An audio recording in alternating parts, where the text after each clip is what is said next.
এরপরে জানতে চাওয়া হয়েছে কুরবানির পশুর সর্বনিম্ন বয়স সীমা কত? কুরবানির পশুর বয়স সীমা, যে সমস্ত পশুগুলো দিয়ে আমরা কুরবানি করি এর মধ্যে বড় যে পশুগুলো, উট, গরু, মহিষ, উটের ক্ষেত্রে পূর্ণ 5 বছর হতে হবে।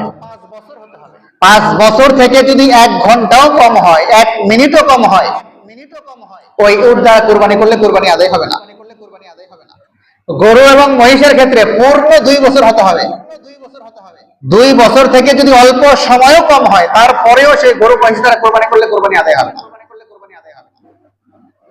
ছাগল, দুম্বা এবং ভেড়ার ক্ষেত্রে পূর্ণ 1 বছর হওয়া লাগবে। 1 বছর থেকে 1 মুহূর্ত সময় যদি কম হয়, সেই ছাগল, ভেড়া, দুম্বা দিয়ে কুরবানি করলে কুরবানি আদায় হবে না।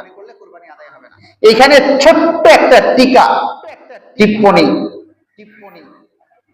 সেটা হইল ভেড়া এবং দুম্বার ক্ষেত্রে যদি 6 মাস ঊর্ধ্বে কোনো ভেড়া দুম্বাকে দেখতে 1 বছরের মতো মনে হয়, ভেড়া দুম্বাটা 1 বছরের পালের ভিতরে ছেড়ে দিলে মনে হয় হ্যাঁ এই ভেড়া বা দুম্বাটা 1 বছরের, তাহলে এরকম 6 মাসের ভেড়া দুম্বা দিয়ে কুরবানি করলে কুরবানি, বলেন কুরবানি আদায়। আমি কিন্তু ছাগলের কথা আবার গুলায় ফেললে হবে না। এটা শুধুমাত্র দুম্বা এবং ভেড়ার ক্ষেত্রে বলেছি।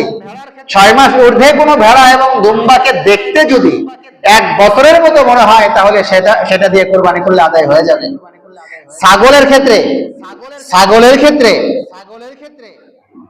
11 মাস 29 দিন 23 ঘন্টা, কয় মিনিট? 59 মিনিট, 1 মিনিট বাকি আছে। যদি সেটাকে দেখতেও আপনার 5 বছরের মতো মনে হয়, তারপরেও সেই ছাগল দিয়ে কুরবানি করলে কুরবানি আদায় হবে না। অর্থাৎ ছাগলের ক্ষেত্রে পূর্ণ 1 বছর হতেই হবে। তো এটা হলো সর্বনিম্ন বয়স সীমা। ছাগলের ক্ষেত্রে সর্বনিম্ন 1 বছর, ভেড়া দুম্বার ক্ষেত্রে সর্বনিম্ন 1 বছর। কিন্তু 6 মাসের ঊর্ধ্বে যদি সেটাকে দেখতে 1 বছরের মতো মনে হয়, ভিন্ন কথা, আদায় হয়ে যাবে। গরু এবং মহিষের ক্ষেত্রে পূর্ণ 2 বছর, এর ঊর্ধ্বে যতটুকু হতে পারে বছর, এগুলো হচ্ছে সর্বনিম্ন বয়স সীমা। এরপরে যতটুকু হয়। এখানে একটা বিষয় দেখবেন, স্বাভাবিকভাবে আমরা যখন গরু কিনতে যাই বা পশু কিনতে যাই, তখন দাঁত লক্ষ্য করা হয়, দাঁত খেয়াল করা হয়। কয় দাঁত? দাঁতের সাথে বয়সের কোন সীমা এটা শরীয়তে নির্দিষ্ট না। বয়সের সীমাটা হচ্ছে সুনির্দিষ্ট দিন তারিখ।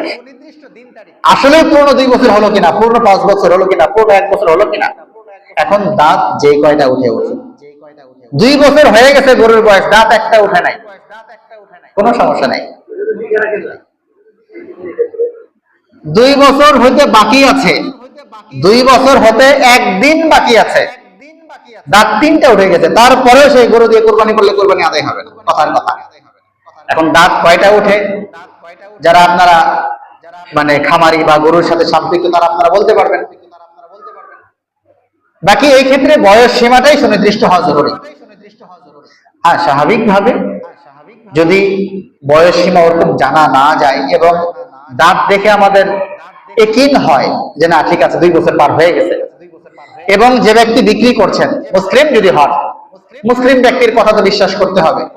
এখন সেই ক্ষেত্রে সে যদি আস্থার সাথে বলেন যে না হ্যাঁ ঠিক আছে পুরো 2 বছর হয়ে গেছে, সেই ক্ষেত্রে বিশ্বাসযোগ্য। তবে দাঁতটা সাধারণত লক্ষ্য করা হয়, দাঁত বেশি হলে সাধারণত মাংসটা একটু ওজনদার হয়, সুস্বাদু হয়, এটা ভিন্ন কথা।